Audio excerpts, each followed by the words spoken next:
global media content boom. And this is a huge opportunity.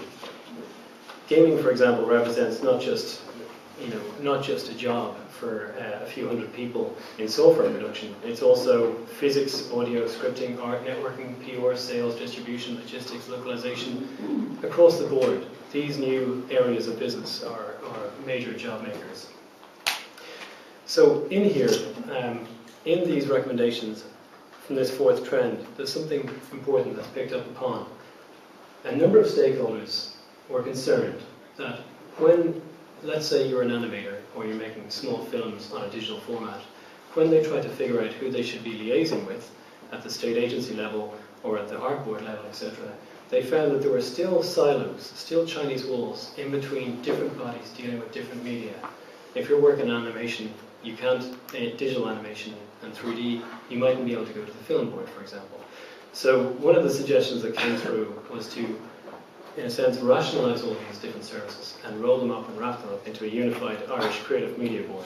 Again, as the Taoiseach picked up there, the idea that we're entering a post-broadcasting era, new habits, as we saw the kid was watching Transformers there on YouTube. The kid wasn't watching it at any particular time. Scheduling is probably going to be a thing of the past quite soon, and advertising models are going to change, which means that RTE at some point will definitely have to look at what it should be doing in the future to make itself relevant. This rather kaleidoscope style slide, these are a number of logos from the many, many different services that we call cloud computing. So you could call it software as a service or software plus services, but essentially it adds up to one idea, that the processing is supplied remotely from data centers for tasks that you're doing in daily life. It initially started off with things like email, but now it's extending all the way to even video editing. Very, very complex tasks. It's amazing that you don't have to do them necessarily on your own machine. So what does this mean? Combined with the trend of outsourcing lower skilled and lower sensitivity jobs, this might actually, in a sense, threaten traditional software manufacturing and distribution. It might make them obsolete. But at the same time, it opens three possibilities. One, data centers, new boom in data centers. Two, if you have the appropriate legal environment and services located in your jurisdiction, you might become a hub for localization and legal service provision for, in a sense, a decentralized ecosystem of software production. It's going to happen somewhere. If there's cloud computers, if there's data centers around the globe, they're going to have one or 2 points where they figure out the legal aspect of the services they're selling. Ireland could be that place. And the third one was localization for much the same reasons. Again, there's a little bit more about it in the report. So the recommendations that come from that is to consider branding Ireland as a digital legal hub, but also to consider the feasibility of a global rights hub. And finally, the last trend is very closely related to the previous one I just mentioned. Government is very strong on the green agenda. There's been a lot happening in Ireland. And what this suggests is not just that the green agenda matters, but that we can actually reap an extra dividend from what we're already doing by syncing it with what we could be doing in the digital sector. We know ESB has committed to carbon net zero by 2035. The government has signalled some pretty strong commitments on renewables as well, so stuff is happening. A lot of the businesses that are based here are very preoccupied with lowering their carbon emissions and trying to rely more on renewables. So very, very simple recommendations issued from that. Consider branding Ireland not just as a data centre location, but as a green data centre location for the IIEA. And also, we need to start looking at how do we most effectively research all the various different strands of silicon offsetting, the research into that area that are happening all over the country. And I see a head nodding.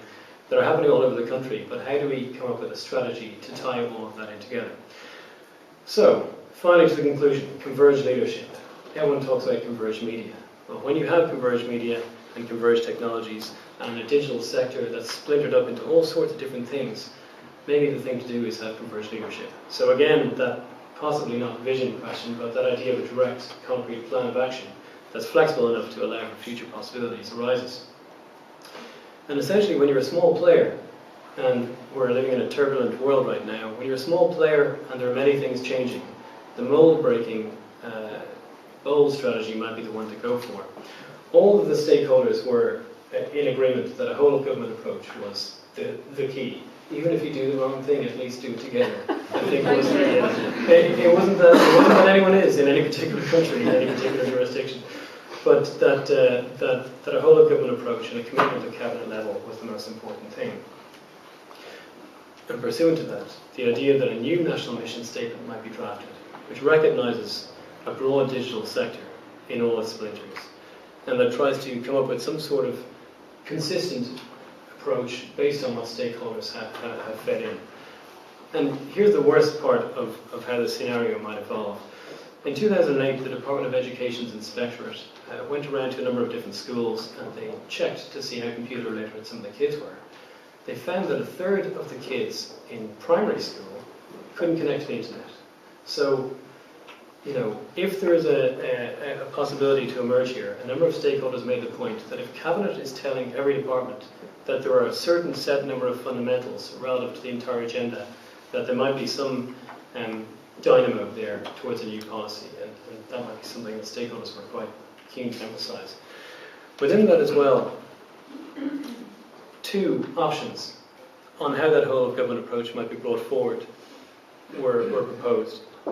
First is a dedicated department. Failing the dedicated department, the idea of a whole of government unit within a relevant department, in this case possibly DCENR, and that whole of government unit would have the teeth to try and harness some of the potentials within other departments and have a coherent, consistent approach. So not the vision at all, but actually the practical implementation.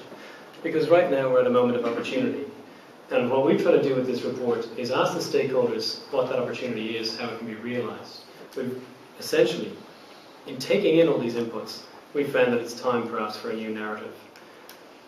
And the new narrative, I think, essentially doesn't have a lot to do with the Celtic tiger. That's why we went with a different type of fish. The salmon of knowledge swimming up against the prevailing current towards better waters. And that's what we tried to go for. And that's also why we flagged Lamass on the back and on the front and possibly in the middle. Because we're at a moment of opportunity. It's perhaps similar to the moment of revolution in the late 50s, early 60s. Last month was the 50th anniversary of T.K. Whitaker's report. And that moment of strategic change, where there was an acknowledged effort across government to move from an agrarian economy to an industrial one, we might be at that moment again. And if we don't act on it, obviously that might be such a great idea.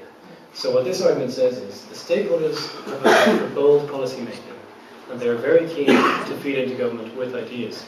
This report is not in any sense prescriptive, nor is it the last word. Essentially, it's the beginning of a dialogue.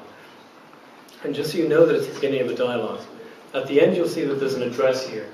The address refers to a blog where every element of this report is comment-onable.